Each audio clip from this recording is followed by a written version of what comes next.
Drop it and pop it. Na na na na na na na na na na na na. Okay, let's do something cool.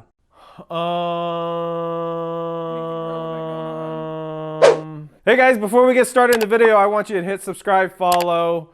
What are the different ways that you follow on social platforms? Anyways, just follow me. Hey guys, have you ever gone to a conference or a trade show and you bought a booth, but you do the same damn thing over and over again? I know you know what I'm talking about. You get a booth, you paid X amount of money for it, and what do? You repeat the same thing over and over and over again. Whoa, what do you do? Oh yeah, this is what I do. You want to buy it? Like, it's not different. And so how do you, as a business who purchases a booth to be a sponsor at a conference, how do you collect as many people, contacts, leads, sales as you can? Well, I have mastered this, and I call this the Fun Zone formula. Okay, so last year I sponsored a conference called Summer Camp. Go to summercamp.com. If you are interested in going, you should just go because it's a lot of fun. But anyways, I got a booth at this conference, and what did I do? I was probably one of 10 sponsors. It was not a huge conference. However, my goal was to get as many sales as you can. Now that's mistake number one, because you don't go there trying to get sales. You go there to try to get leads. And here is why. The reason why you don't want to try to go after the sale right off the bat, when people they just walk by your booth, most people say, oh, hey, this is what I do. Do you want to buy it? And most people are going to be like, oh, no, I just met you. I literally just met you. Why would somebody want to buy your product right then and there? It makes zero sense. And so here's what you want to do. You want to try to capture their information, either their email or their phone number or both. And that way you can just interact with them right then in a very non-intrusive, friendly way, and you sell to them later. So when I was at this summer camp conference, what did I do with my booth? Well, guess what I did? I did a casino-themed booth, and we made it fun. It was basically the fun zone. That's why this is called the Fun Zone formula. And so what we did, we made it highly interactive, and we made it to all the bells and whistles. So that way, everybody that was at the conference, they just went and gravitated towards our booth.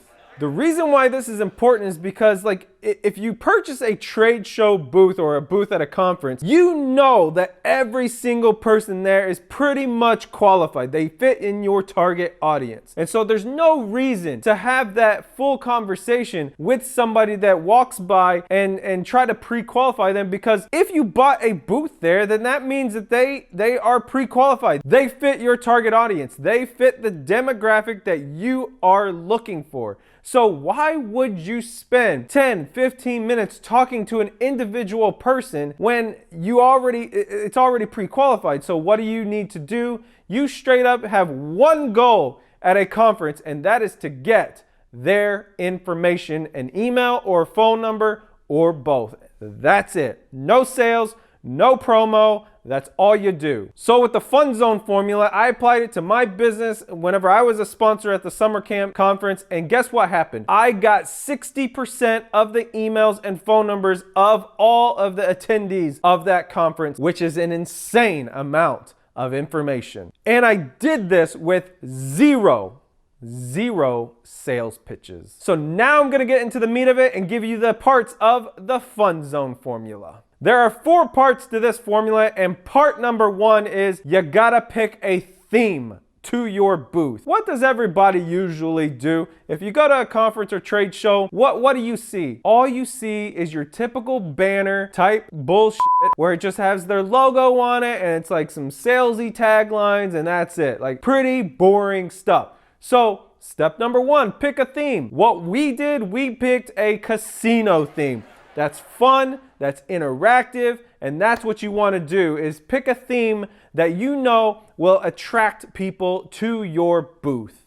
On that note, the things that you got to do on your booth is you need to do a lot of animated things. You need to have flashing lights, you need to have some sound, some music, something that will catch all the senses, as many senses as you can get. Sight, sound, and touch. Like, people want to interact with your booth. Part number 2 is you want to entice them to do something. So you want to entice them to take some sort of action. So what did we do? We did not allow people to play in our casino unless they texted a number. So it was a text to opt in, and so which asked for their phone number and also asked for their email address. We set this up in an automated way, and that way we captured their information before they were able to play in our casino. Part number 3 is you gotta entertain. One of the biggest things, the biggest mistakes I see, and this is what most people do at a conference whenever they have a booth, is they stay behind the table and they don't say anything until they're spoken to, and then they're just more into a response mode. And then at that point, they're just giving a sales pitch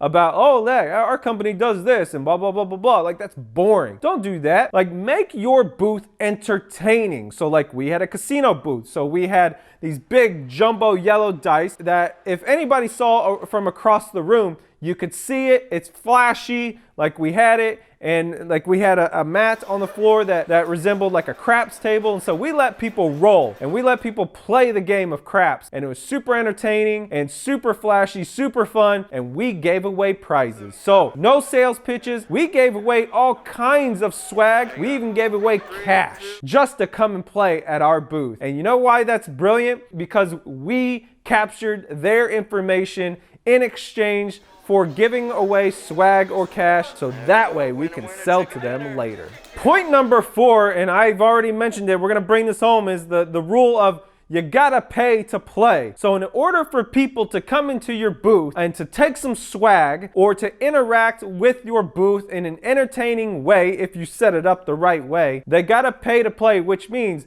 you need to encourage them to give you information in order for them to interact with you and your booth. So that way, again, for the 3rd time, I think this is the 3rd time I've mentioned this, that way you can sell to them after the conference. All right, to close, the fun zone formula is you need to pick a theme that's entertaining. You need to entice them to be able to get into your booth. That way it's super fun and attractive. Number 3 is you need to entertain them when they are in your booth. And the 4th part is you need to get them to pay to play, because that way you can sell to them after the conference. And I think that's the 4th time I've mentioned that.